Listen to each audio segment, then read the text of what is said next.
Alors, bonjour à tous. Mettez-nous un petit pouce si vous nous entendez bien. Ah, tout plein de pouces, super.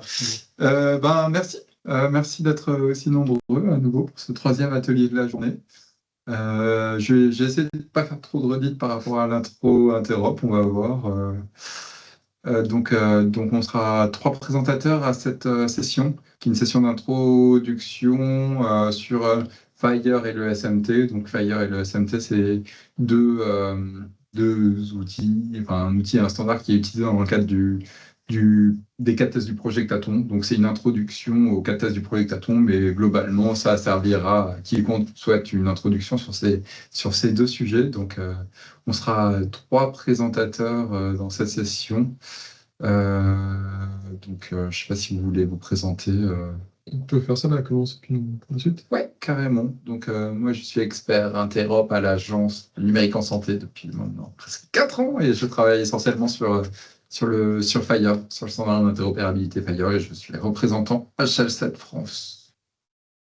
Moi, c'est Maël. Du coup, pareil, ça fait à peu près 4 ans que je suis là, en expert interop aussi, mais plutôt côté sémantique.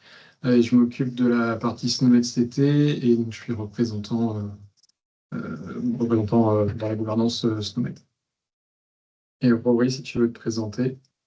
Ah oui, bonjour tout le monde, je suis Rory Davidson, je suis le directeur informatique et digital à SNOMED International, plutôt spécialiste en SNOMED, bien sûr. Et je suis là, content d'être là pour vous en parler de SNOMED. Voilà. Super, merci à vous deux. Donc, on est 50, je pense qu'on peut commencer.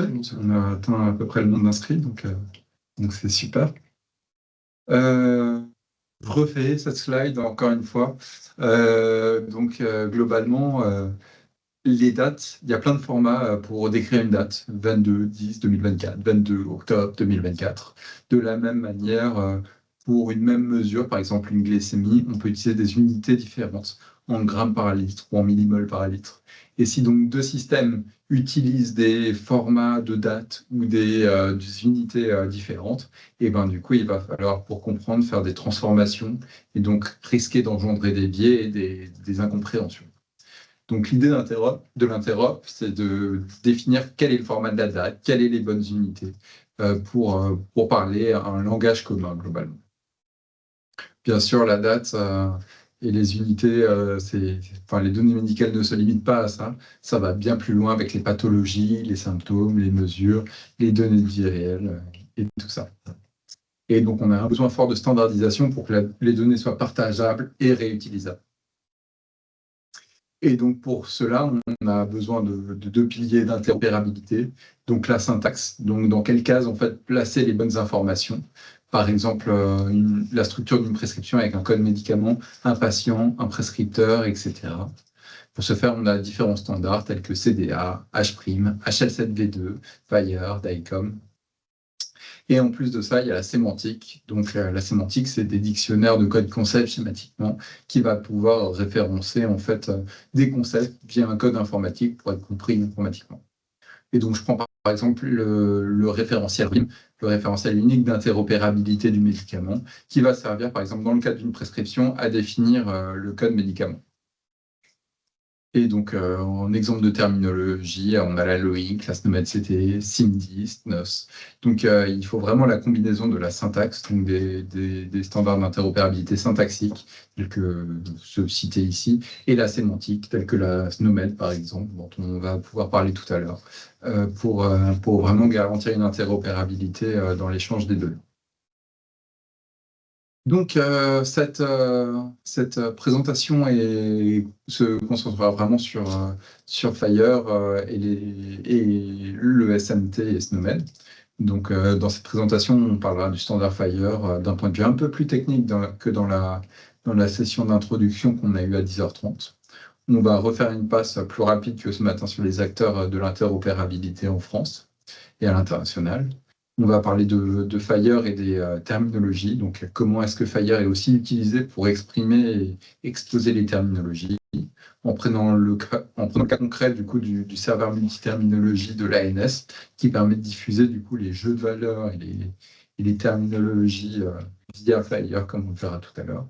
Et enfin, Rory nous parlera de Snowmed et de Fire. On est bon? Ouais, ça a l'air pas mal. Donc Fire, qu'est-ce que Fire? Fire, c'est un standard d'interopérabilité qui, comme tous les standards d'interopérabilité, spécifie un format commun des données de santé. L'objectif de Fire, c'est de définir une syntaxe commune qui se base soit sur JSON, soit sur XML, afin de modéliser un grand spectre de données médicales. Donc l'idée de Fire, c'est d'être très générique de base, comme on le verra tout à l'heure, et ça va permettre de décrire des données cliniques, administratives, de facturation. Un des points très importants avec Fire, on verra tout à l'heure avec le profiling, c'est qu'il nécessite d'être contraint par cas d'usage pour être interopérable. Donc, comme il est très générique, on peut faire plein de choses avec le standard. Et l'idée, c'est de respecter en gros les bonnes pratiques et des modélisations communes pour s'assurer que tout le monde utilise Fire de la même façon. Donc, le R de Fire, ça veut dire resource. Donc, la ressource, c'est la plus petite unité d'échange de Fire. Et chaque ressource va représenter un concept. Par exemple, on a la ressource patient qui va contenir toutes les informations et qui va décrire la structure d'un patient. La ressource observation qui va permettre, par exemple, de décrire la couleur des yeux, la pression artérielle ou autre. Link counter qui permet de décrire le rendez-vous médical. La ressource organization qui permet de décrire l'établissement de santé, etc., etc. On a à peu près 150 ressources définies par le standard Fire. Ce qui est intéressant avec Fire, c'est qu'il y a plusieurs mécanismes d'échange des ressources. Donc, le mécanisme le plus utilisé aujourd'hui pour Fire en France, c'est l'API REST. Donc, l'idée, c'est à partir de paramètres de recherche, requêter en fait des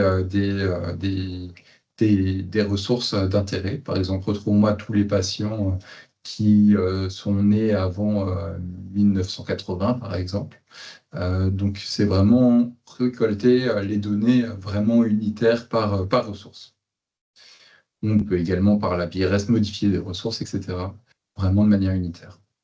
Ce qui se développe de plus en plus avec l'espace européen de données de santé, c'est le Fire document. Donc, l'idée, c'est d'encapsuler un certain nombre de ressources Fire dans un périmètre bien précis afin d'obtenir un document médical signé. Par exemple, compte rendu biologie, on pourra associer un certain nombre de ressources observation pour indiquer tous les résultats d'une analyse de biologie. Pourquoi est-ce que ça va être de plus en plus important, les Fire documents? C'est parce que, du coup, comme j'ai dit, l'espace européen des données de santé va imposer l'usage de Fire pour 5 cas d'usage à partir de 2029, dont le compte rendu de biologie. Voilà, petite question pour rendre un peu plus attractif. Est-ce que vous... J'ai déjà eu la question. Enfin, j'ai déjà posé la question, donc désolé pour ceux qui sont là, qui ont été là, qui sont venus 2 fois. Donc, mettez un pouce si vous en avez déjà entendu parler. Applaudir si vous êtes au niveau au-dessus, vous l'avez déjà utilisé. Et le smiley choqué si pas encore. Donc, je vois une majorité de personnes qui en ont entendu parler, quelques-uns qui en ont déjà utilisé, quand même pas mal finalement. Et il y en a très peu qui n'en ont pas encore entendu parler. J'en ai vu 3-4, je crois. Donc ça va, c'est bon, c'est encourageant. Top, trop bien. Donc voilà, là, on va rentrer un peu plus dans la technique. Sur la ressource Fire, qui est vraiment le cœur de Fire. Je pense que c'est la meilleure moyen d'entrer dans le standard. Donc, une ressource Fire, c'est un objet qui, derrière, est écrit en JSON ou XML, qui est échangeable et qui a un concept et une structure définie. Donc, à gauche, ici, je pense que vous ne voyez pas ma souris. Si vous voyez ma souris, on voit différentes ressources. Et ici, du coup, on peut voir la ressource patient, par exemple, la ressource practitioner pour définir un praticien, etc., etc. Donc, si on clique là sur patient, du coup, ça, c'est des captures d'écran de la spécification Fire officielle. Et on va tomber sur la ressource patient. Et donc, la ressource patient, elle est composée d'un certain nombre d'attributs qui décrit en fait les données qui sont associées au patient. on voit que le patient, par exemple, il a 0 étoile à identifier. C'est-à-dire que chaque patient peut avoir un nombre infini d'identifiants différents. Effectivement, on peut imaginer l'identifiant au sein d'un hôpital, l'IPP, on peut identifier l'identifiant national de santé, l'INS, etc., etc. Donc, à un patient, il peut y avoir plusieurs identifiants. De la même manière, il peut avoir un gender, donc le sexe du patient, avec une cardinalité 0 étoile, une date de naissance, etc., etc.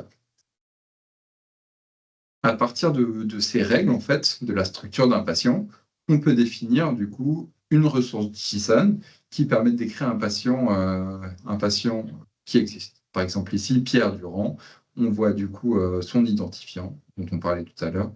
Le 4.8, il me semble que c'est l'identifiant national de structure, l'identifiant national de santé, pardon. Active, on voit que le patient, il est actif, qu'il a trou, c'est un boulet ici. On voit le nom du patient et tout ça. Donc, cette structure, elle est clairement définie par Fire.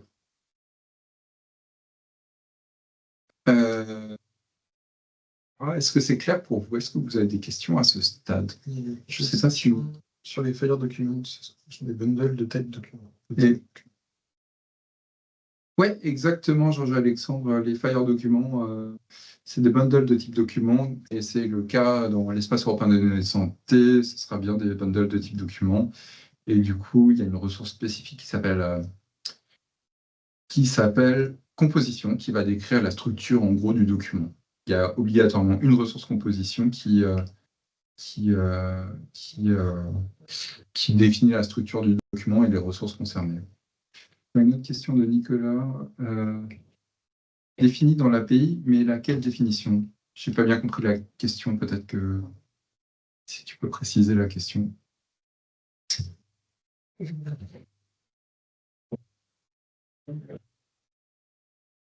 Ok. En attendant, je vais reprendre.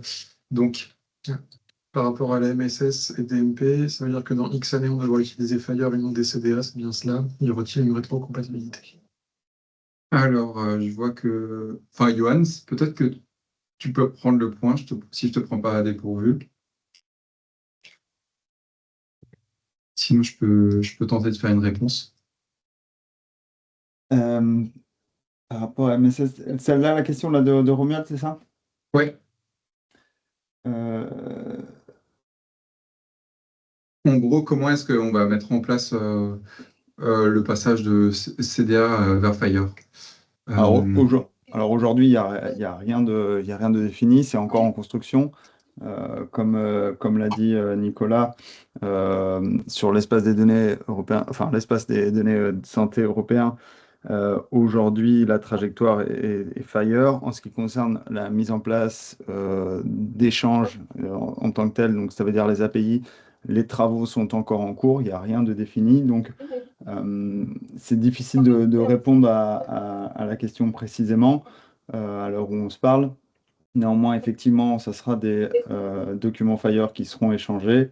Après, en termes de transport, il faudra, ça va être quelque chose qui va être défini, notamment avec l'infrastructure nationale, mais aussi entre différents systèmes de DME.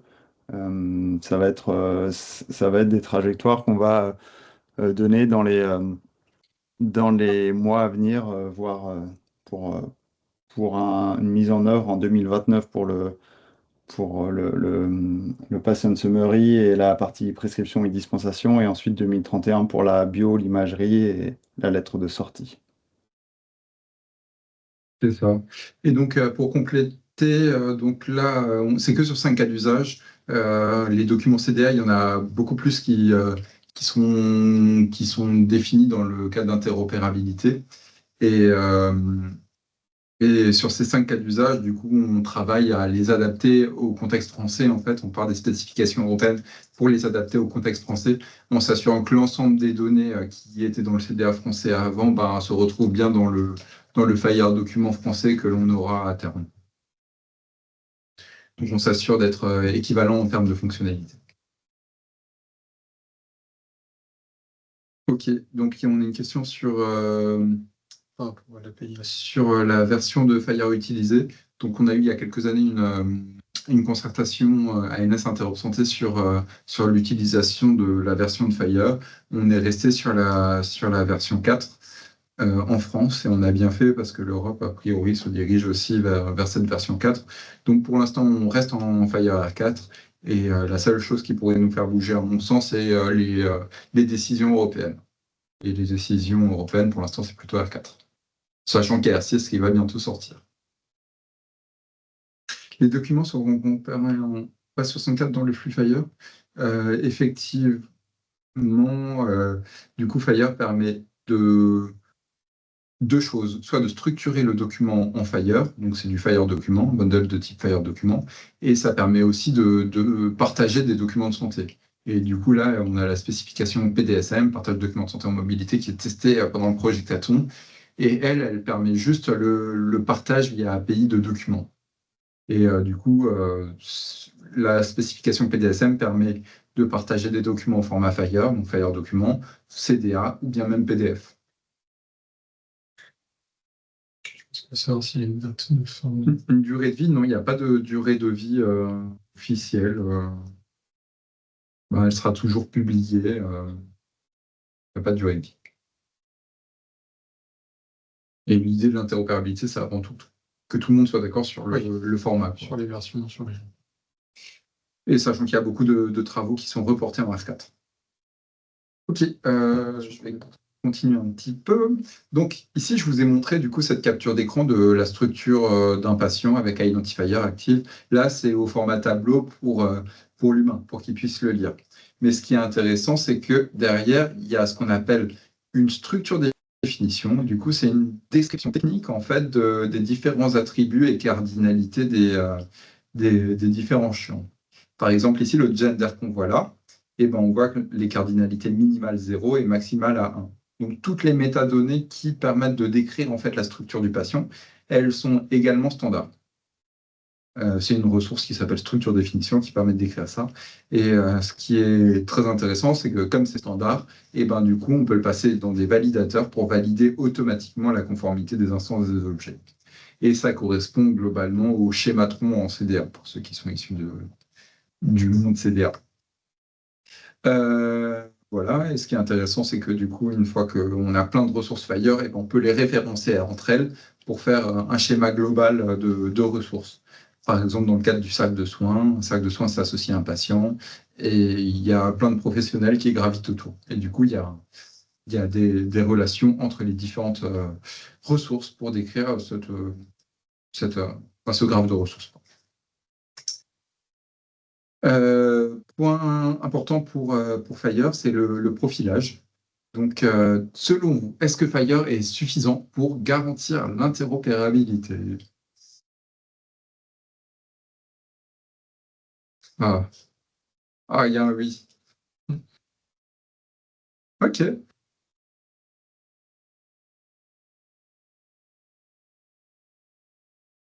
Ah bah, je vois pas mal de oui, je suis déçu.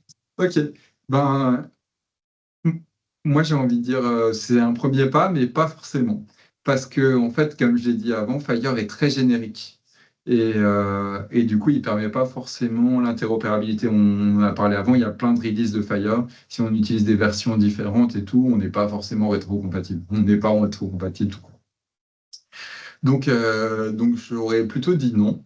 Et un exemple, du coup, on va parler de terminologie tout à l'heure. La ressource observation dont j'ai parlé tout à l'heure qui permet de modéliser, enfin d'informer autant sur la couleur des yeux que la pression artérielle que résultat de biologie, et ben, il n'y a aucune terminologie imposée. Donc, si on ne fixe pas l'usage de terminologie, si on ne dit pas quelle terminologie utiliser, ben, du coup, on ne va pas du tout se comprendre. Donc, en fait, pour que Fire gagne en interopérabilité, en fait, il faut l'adapter par cas d'usage. Et c'est ce qu'on appelle le profiling. Donc, le standard Fire est très générique de base pour répondre à tous les cas d'usage. Et ils doivent être adaptés, en fait. On doit rajouter des contraintes par cas d'usage pour gagner en interopérabilité. Ce type de contrainte, ça peut être rendre obligatoire certaines données, comme on l'a vu avant sur la ressource patient. Hop, j'y suis là. Là, on voit la cardinalité minimale. Il n'y a aucun champ qui est obligatoire sur la ressource patient.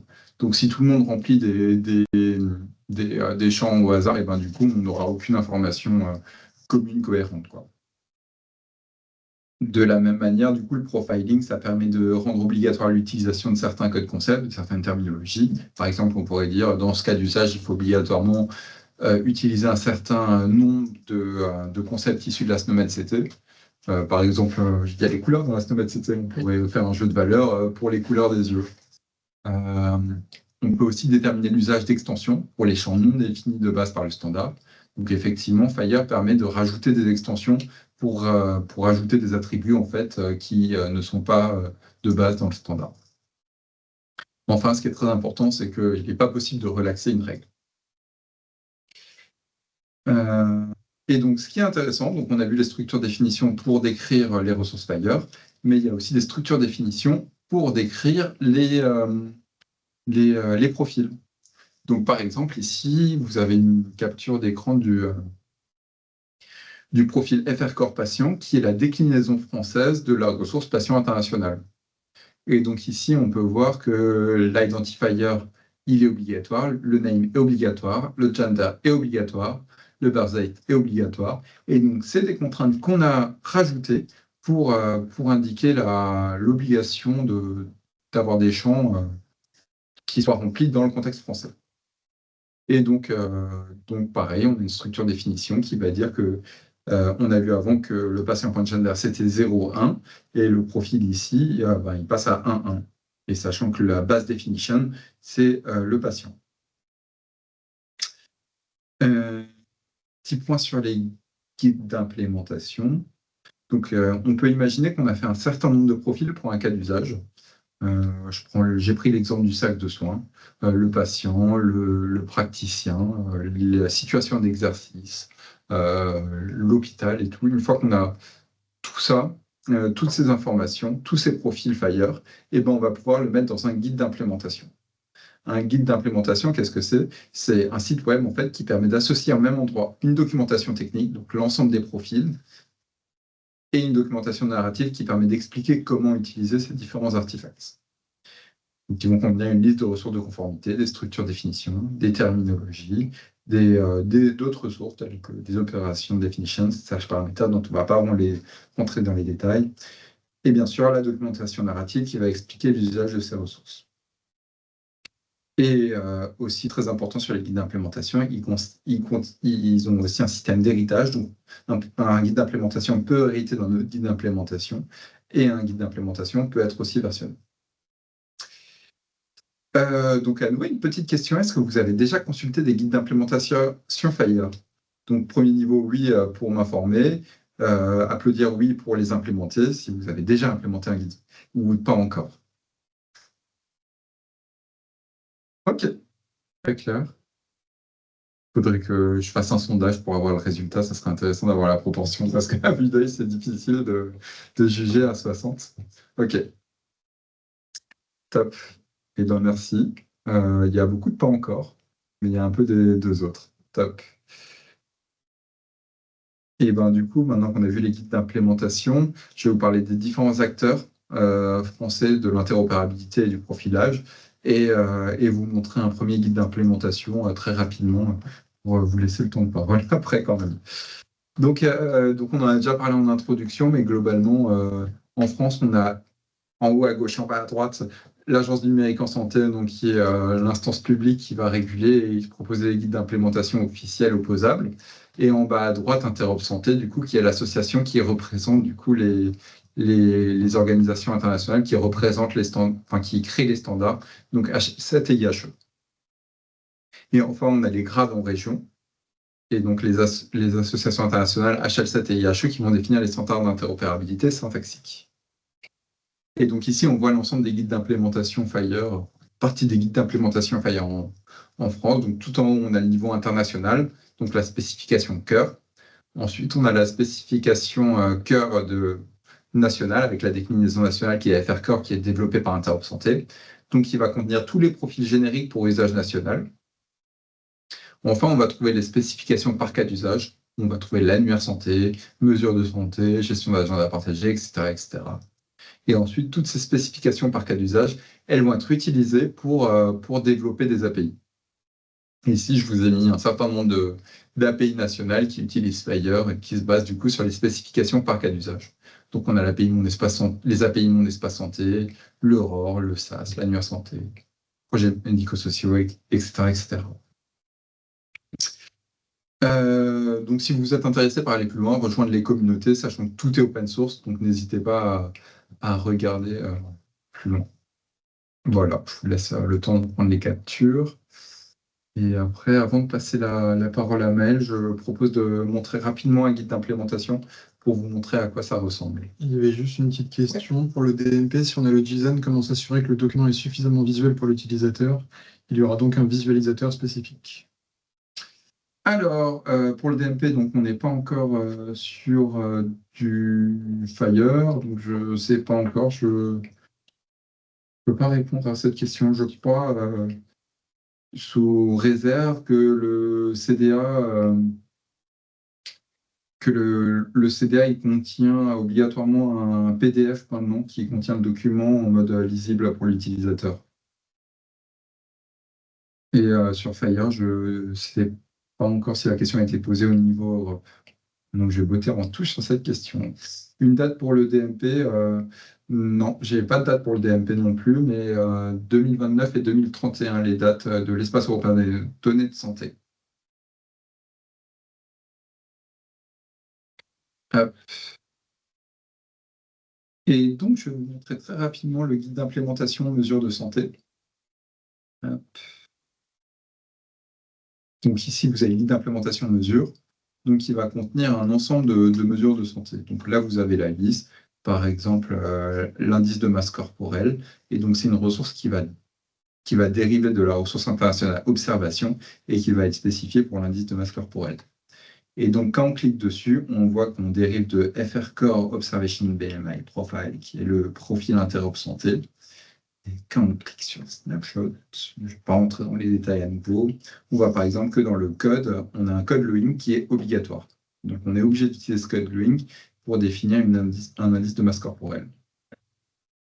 Et après, si on regarde dans la value, on peut voir qu'on est obligatoirement sur une quantité et que l'unité, du coup, c'est du kilogramme par mètre carré.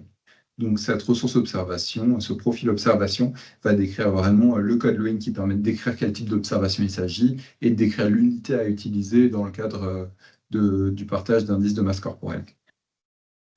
Ce qui est intéressant, c'est qu'au-delà du profil, on a aussi un certain nombre d'exemples. Donc ici, on a un exemple pour l'IMC.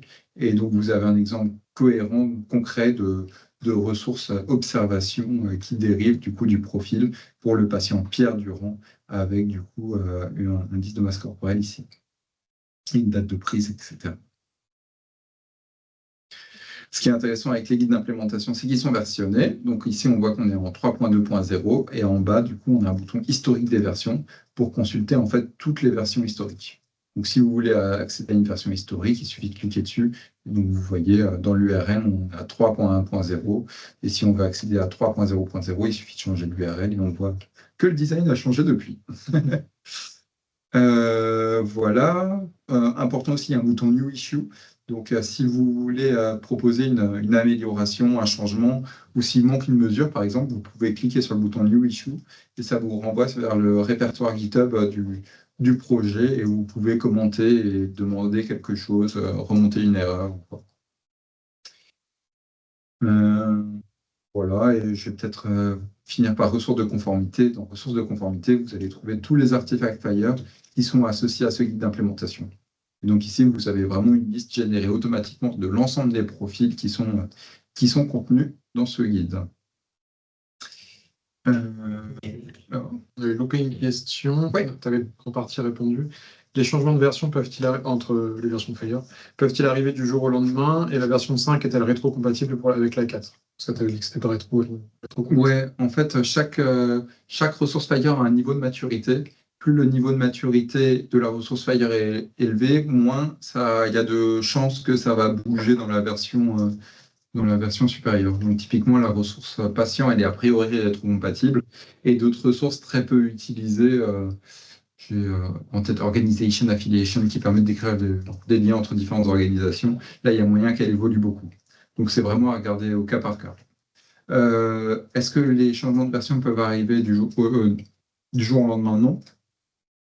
Donc déjà, si on décide de changer le numéro de version en France, ça sera concerté et discuté avec tout l'écosystème au sein des groupes de travail Interop Santé notamment. Et le temps qu'on crée la spécification au niveau R5, R6, eh ben, vous le verrez passer, comme tout est open source, vous voyez tous nos travaux en cours. Et toutes les spécifications d'interopérabilité qu'on fait, on les met en concertation sur la plateforme participée pendant au moins un mois, généralement plutôt 3. Donc vous voyez tout venir si vous suivez bien les actualités. Pour comprendre la gouvernance des profils, il y a des profils FHIR qui ont été créés par l'ANS sans se baser sur des profils Interop Santé. Globalement, les profils ANS se basent systématiquement sur les profils Interop Santé, sauf exception. Et donc, comme je suis le représentant HL7 France, je m'occupe de FR Corps, donc en général, je suis d'accord avec moi-même. Donc, globalement, j'essaye de faire en sorte que ce soit cohérent. Et s'il y a des erreurs, n'hésitez pas à me les remonter.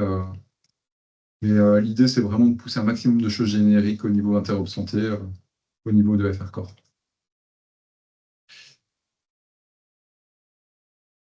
Voilà, et il y a des groupes de travail aussi Interop Santé, à part de FR Corps, je pense à structure des établissements de santé et tout, et on fait en sorte que ce soit cohérent avec les guides d'implémentation de l'ANS, bien entendu. J'ai l'impression qu'on est bon en termes de questions. Top. Moi, je te laisse la main, du coup, sur la partie terminologique. Switch de... Ouais. Plus en plus. Hop. Donc, avant de vous parler du SMT, on voulait faire quelques rappels rapides sur des éléments liés aux terminaux. Deux types de ressources qui sont intéressantes. La ressource code system. Donc, elle va vous permettre, elle va définir un système de code et qui va contenir un ensemble de concepts. Donc, c'est ce qu'on appelle une terminologie en général. L'équivalent côté NOS, ça va être la TRE. Et donc, pour chaque concept, vous allez trouver un code, donc 1, 2, 3, 4, 5, 6 par exemple, un libellé, la grippe, et il peut y avoir une définition du type infection virale causée par un virus influenza. On vous a mis à chaque fois les liens vers les specs si vous voulez un peu plus d'infos. Une deuxième ressource qui peut être intéressante, c'est les value sets. Donc là, ça va être un ensemble de codes qui peuvent venir ou non de codes systèmes différents et qui sont à utiliser dans un contexte précis. C'est ce que disait Nicolas tout à l'heure, pour le genre, par exemple, on va récupérer des codes spécifiques pour le statut marital, ce genre de choses. L'équivalent donc c'est ce qu'on appelle un jeu de valeur, et l'équivalent côté NOS, ça va plutôt être le JDV. Et encore une fois, vous avez le petit lien juste en dessous. Alors, on n'est pas rentré dans le détail, mais il y a d'autres ressources qui peuvent être intéressantes, type concept map, ce genre de choses pour représenter des alignements. Mais avec déjà le code système et le value set, pour ce qui est des specs, vous avez le strict minimum, entre guillemets. Là, on vous a mis une petite capture d'écran de la ressource patient pour vous présenter la notion de binding, qui est une notion qui permet, donc, tu en as parlé un petit peu tout à l'heure, Nicolas, d'associer à un attribut un jeu de valeurs qui va être utilisé pour représenter cet attribut. Donc là, on a deux différents. Gender, donc qui utilise le jeu de valeurs administrative gender. On voit juste au-dessus les 4 valeurs qui sont possibles, male, female, other et unknown. Et on a un deuxième attribut, marital status, qui utilise le jeu de valeurs marital status. Là, on n'a pas la liste des concepts, on a juste une petite description. Donc les attributs qui vont pouvoir être bindés, c'est des attributs du type code, coding ou codable concept. On n'a pas d'exemple avec coding sur ce screen-là. Et une autre notion qui est intéressante, c'est, vous voyez juste à côté des noms des jeux de valeurs, entre parenthèses, vous avez une notion de required et extensible.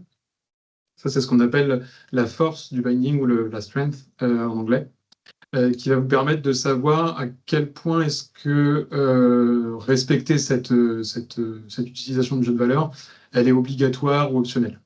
Donc, si vous avez un binding qui est required, c'était le cas pour administrative gender, du coup, vous avez obligation d'utiliser le jeu de valeurs qui est